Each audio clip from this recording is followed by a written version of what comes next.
Hoy te explicaré todos los sensores del motor del coche, cada uno de ellos. Y para cada uno de ellos vamos a explicar qué hace, cómo funciona, dónde está situado el sensor y qué pasa si falla.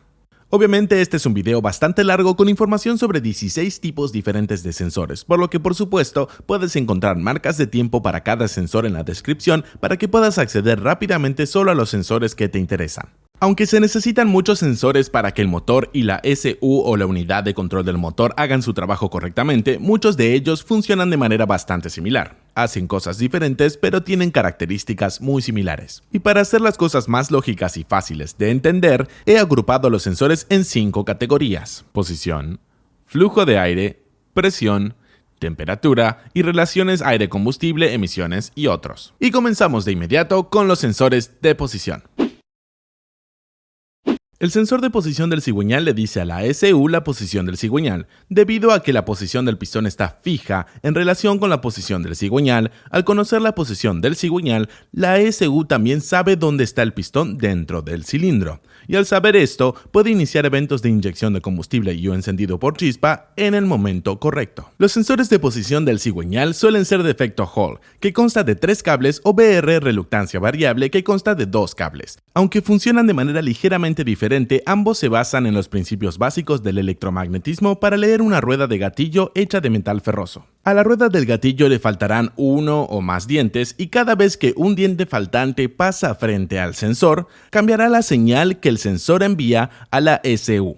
La posición del diente faltante en relación con el sensor se fijará en una determinada posición del cigüeñal y al ver el cambio en la señal, la SU puede decir exactamente dónde está el cigüeñal en ese momento.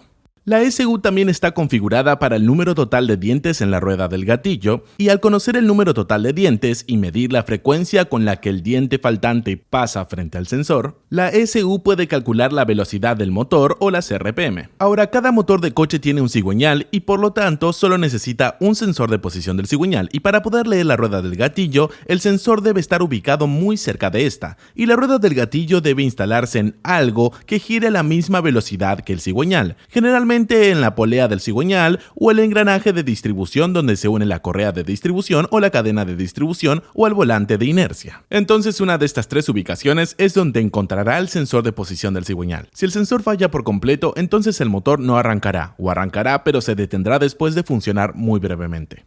Si la falla no es total, es posible que experimente una aceleración irregular, detonación, funcionamiento brusco, un ralentí inestable, consumo deficiente, etc.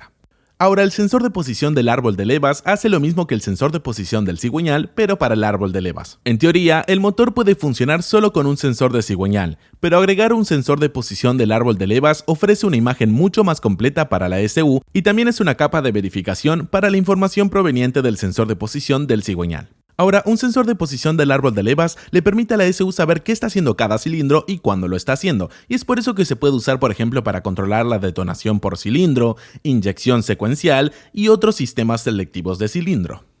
El sensor del árbol de levas funciona según el mismo principio que el sensor del cigüeñal. La única diferencia es que lee una rueda de gatillo mucho más pequeña y con menos dientes debido al tamaño del árbol de levas. Para leer la posición del árbol de levas, el sensor debe estar cerca de él. Generalmente lo encontrará en algún lugar de la cubierta del árbol de levas, ya sea en la parte delantera o trasera del árbol, o con menos frecuencia en algún lugar a lo largo del eje del árbol de levas. Los síntomas de falla suelen ser los mismos o muy similares a los de un sensor de posición del cigüeñal, ya sea que no arranque el motor o un mal funcionamiento del motor. El sensor de posición del acelerador mide la posición de la placa del acelerador. Cuando estás operando el pedal del acelerador, en realidad estás operando la placa del acelerador, que generalmente está en la entrada del colector de admisión. Cuando lo pisas, la placa del acelerador se abre completamente, permitiendo la máxima entrada de aire al motor para una máxima aceleración. Al conocer la posición de la placa del acelerador, la SU puede conocer la carga aplicada al motor y por lo tanto puede variar los tiempos de inyección y consecuentemente el de encendido. Un sensor de posición del acelerador funciona basándose en una resistencia variable. Una resistencia variable es esencialmente un componente eléctrico que cambia su salida de resistencia eléctrica según su posición. Contiene una parte móvil y las diferentes posiciones de esta parte móvil tendrán diferentes salidas de resistencia.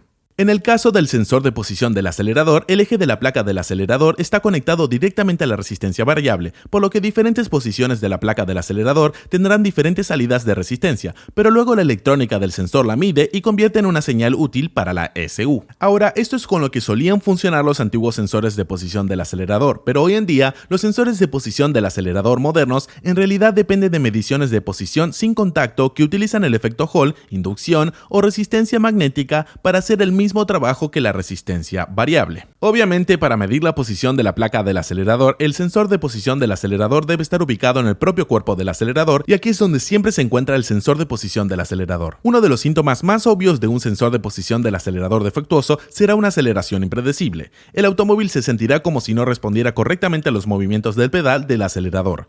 Además, el ralentí a menudo se verá afectado y será demasiado alto o demasiado bajo, y también puede haber dificultades para arrancar el vehículo. Además de conocer la posición del pistón para saber cuándo inyectar el combustible, la ECU también debe saber cuánto combustible inyectar, y para saber cuánto combustible inyectar, debe saber cuánto aire entra al motor para que pueda inyectar la cantidad correspondiente de combustible, y esto es exactamente lo que hace un sensor MAF o sensor de masa de aire para la ECU. Le dice a la ECU cuánto aire ingresa al motor.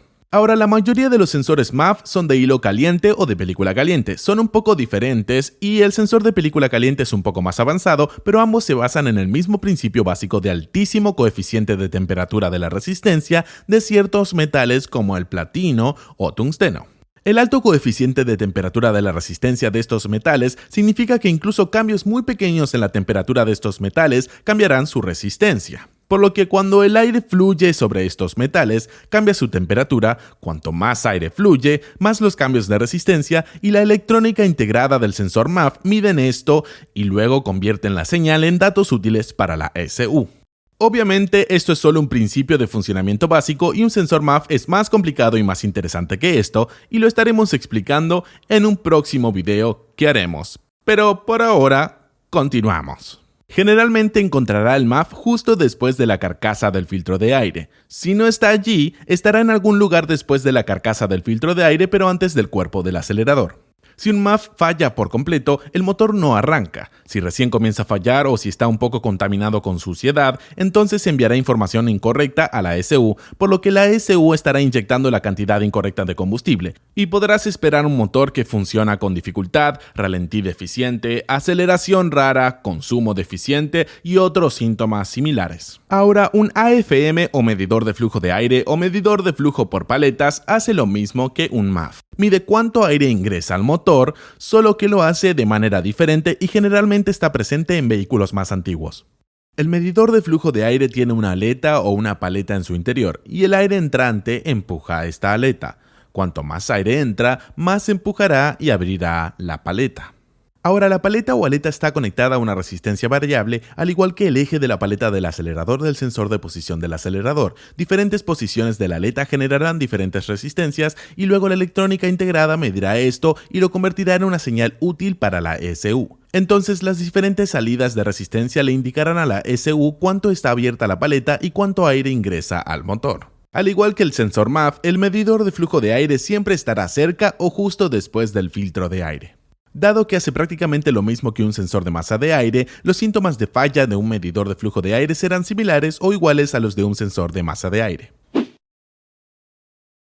Al igual que el MAF o el AFM, el sensor MAP o sensor de presión absoluta mide la cantidad de aire que ingresa al motor, pero a diferencia del AFM o el MAF, no mide la masa de aire entrante directamente, sino que mide la presión interna del colector de admisión del motor y calcula la masa de aire basándose en eso.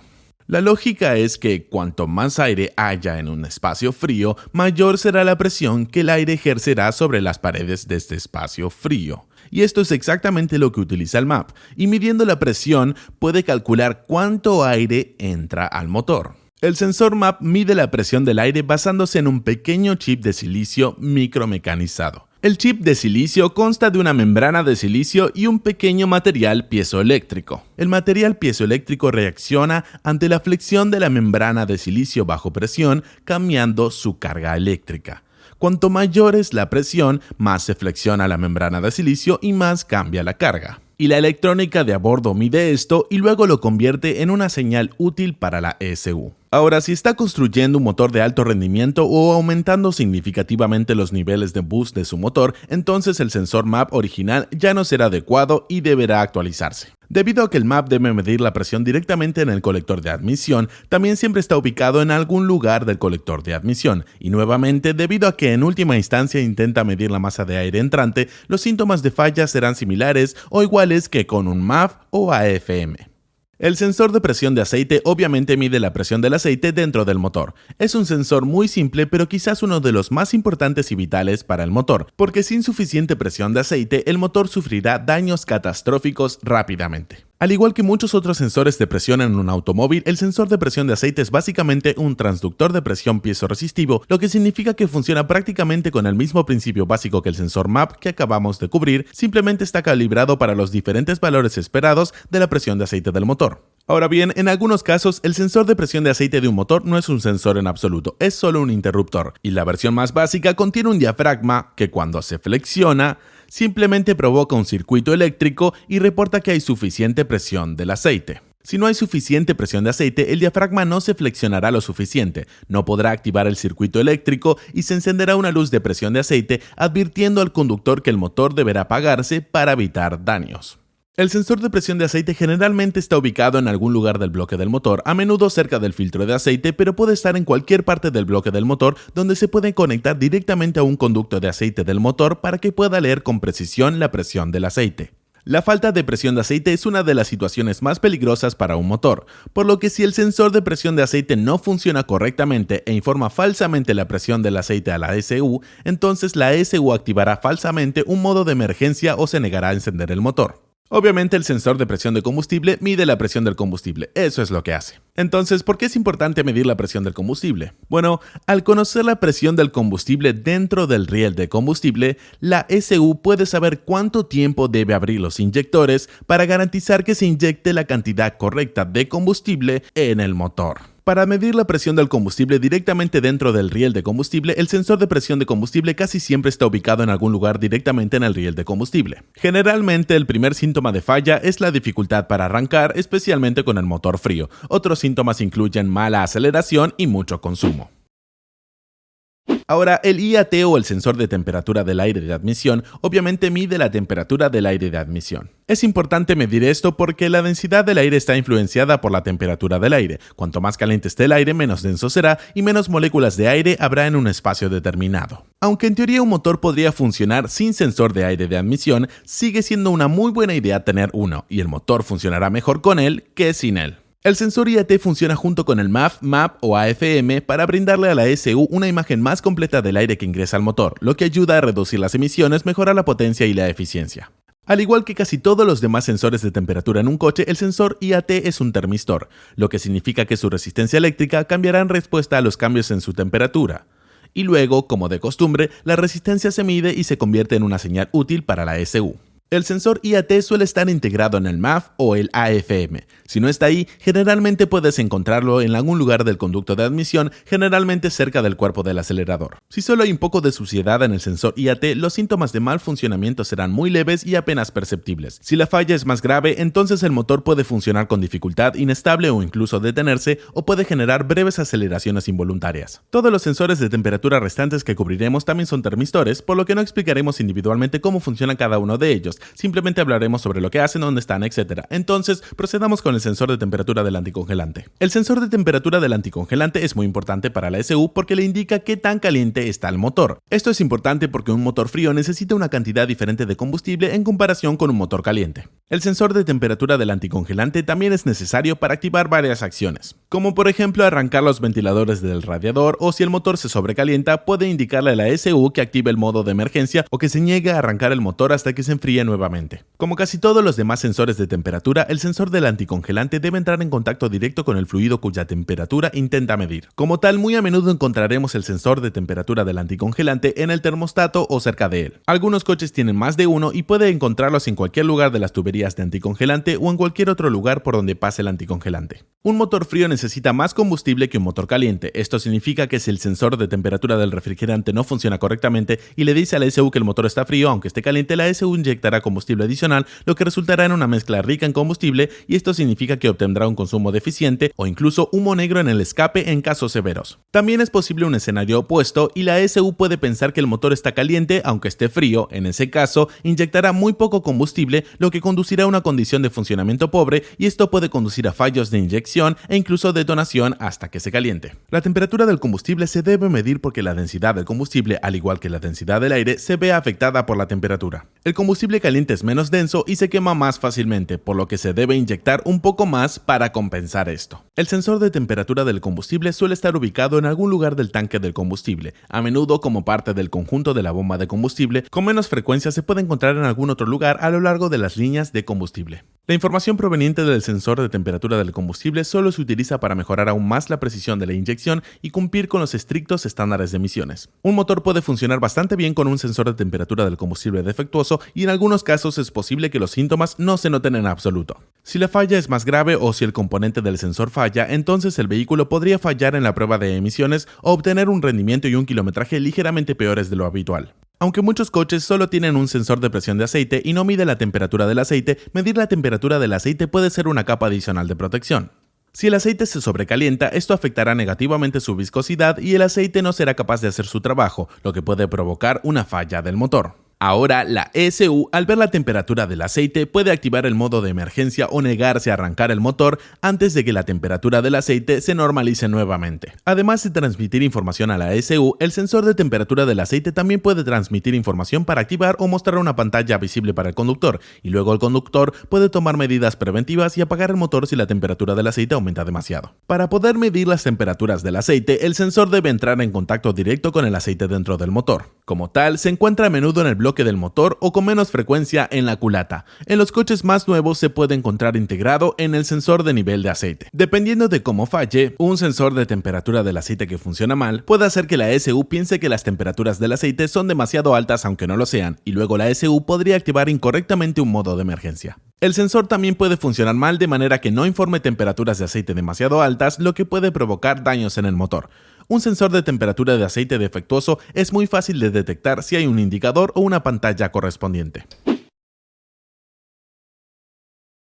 El O2 o sensor de oxígeno mide la cantidad de oxígeno presente en los gases de escape. La cantidad de oxígeno presente en los gases de escape corresponde directamente a la cantidad de combustible quemado dentro de la cámara de combustión. Al medir el oxígeno, el sensor de oxígeno puede indicarle a la ECU la relación aire-combustible a la que está funcionando el motor. La relación aire-combustible dentro de la cámara de combustión es absolutamente crítica tanto para el rendimiento del motor como para las emisiones, y debe monitorearse constantemente para garantizar que esté donde debe estar. Disponemos de dos tipos de sensores de oxígeno, de banda estrecha y de banda ancha. Los sensores de banda estrecha pueden indicar si el motor está funcionando enriquecido o pobre, pero no pueden decir exactamente qué tan rico o pobre está funcionando el motor. Por otro lado, el sensor de banda ancha cubre un rango mucho más amplio de relaciones aire-combustible y puede indicarle a la ECU exactamente qué tan rico o pobre está funcionando el motor. Aunque es pequeño, el sensor de oxígeno es un dispositivo bastante complicado, involucra elementos de circonio, varias pletinas y todo eso,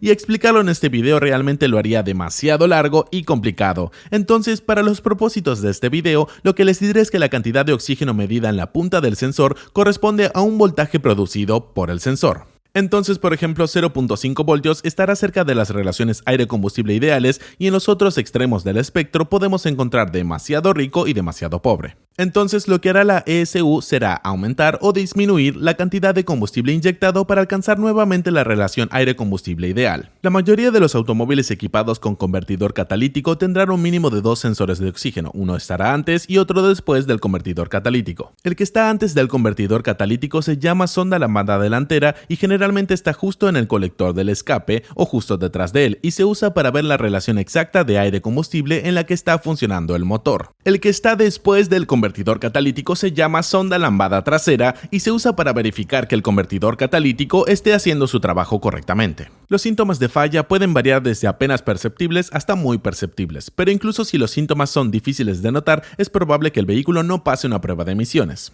Ahora, si se nota, se notará mucho. El motor funcionará con dificultad, especialmente en los coches más modernos que dependen más del sensor de oxígeno. Los coches más modernos pueden incluso negarse a arrancar el motor si el sensor ha fallado por completo. Si sabes que tienes un sensor de oxígeno defectuoso, entonces es una muy buena idea reemplazarlo lo antes posible, incluso si el vehículo está funcionando bien, porque una condición de funcionamiento demasiado rica puede provocar que su convertidor catalítico falle prematuramente. Un EGT es un sensor de temperatura de los gases de escape y, como su nombre lo indica, mide la temperatura de los gases de escape. Ahora, un EGT es una sonda que debe estar presente directamente en la corriente de los gases para poder medir su temperatura. Al medir la temperatura de los gases podemos inferir información sobre la relación aire-combustible, porque los cambios en la relación aire-combustible también estarán directamente correlacionados con los cambios en la temperatura de los gases de escape. Ahora bien, una sonda EGT no se utiliza a menudo en motores de gasolina, pero puede ser útil para proteger el turbo y el convertidor catalítico de una sobrecarga térmica. Ahora, las sondas EGT se utilizan a menudo en motores turbo diésel y diésel para verificar que el DPF o filtro de partículas diésel ha alcanzado una temperatura suficientemente alta para la regeneración. También son útiles para proteger el SCR o reducción catalítica selectiva, el LNT o trampa de NOx y otros sistemas de absorción de NOx.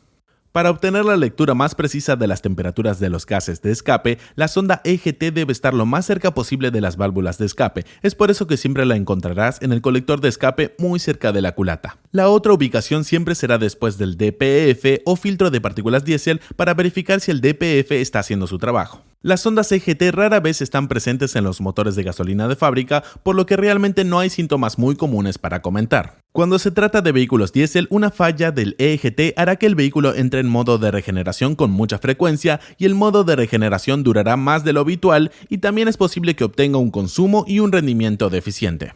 Los NOx son sensores de óxido de nitrógeno y miden la cantidad de óxidos de nitrógeno en los gases de escape. Por lo general solo están presentes en vehículos diésel y en el pasado estuvieron presentes brevemente en algunos motores de gasolina con carga estratificada. Su función principal es verificar el correcto funcionamiento del SCR o reducción catalítica selectiva. En vehículos diésel se trata de un sistema de emisiones activo que inyecta urea o un líquido especial directamente en los gases de escape y esto convierte los óxidos de nitrógeno en nitrógeno, agua y pequeñas cantidades de CO2.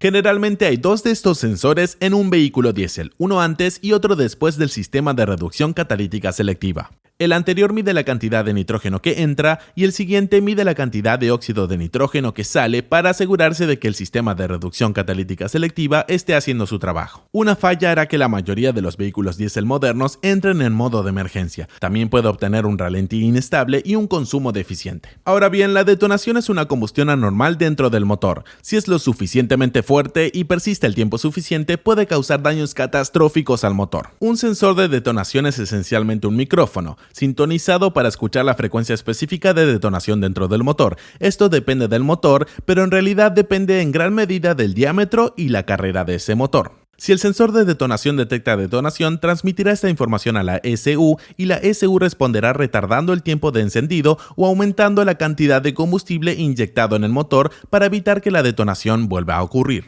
Para poder escuchar el golpe resonando en todo el bloque del motor, el sensor de detonación siempre estará en el bloque del motor. Muchos motores con 6 o más cilindros tienen en algunos casos 2 o incluso 3 sensores de detonación. En muchos casos, la falla de un sensor de detonación no tendrá ningún efecto en la forma en que funciona el motor. Es posible que aparezca una luz de testigo del motor, pero el motor funcionará completamente normal. Ahora bien, el escenario es un poco diferente en los automóviles más modernos cuya ECU, una vez que detecta una falla en el sensor de detonación, a menudo activa un modo de emergencia hasta que se reemplaza el sensor de detonación.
Y ahí lo tienes. Todos los sensores. ¿Son realmente todos los sensores? Bueno, probablemente no, porque la cantidad de sensores en los motores modernos crece cada día y cuando estaba grabando este video, alguien podría haber inventado algo nuevo. Si me perdí un sensor, házmelo saber. También si quieres un video más detallado sobre algunos de los sensores de este video, coméntamelo también. Así que sí, esto es todo por hoy. Como siempre, muchas gracias por ver y nos veremos pronto con más cosas divertidas y útiles en el canal de Driving for Answers en español.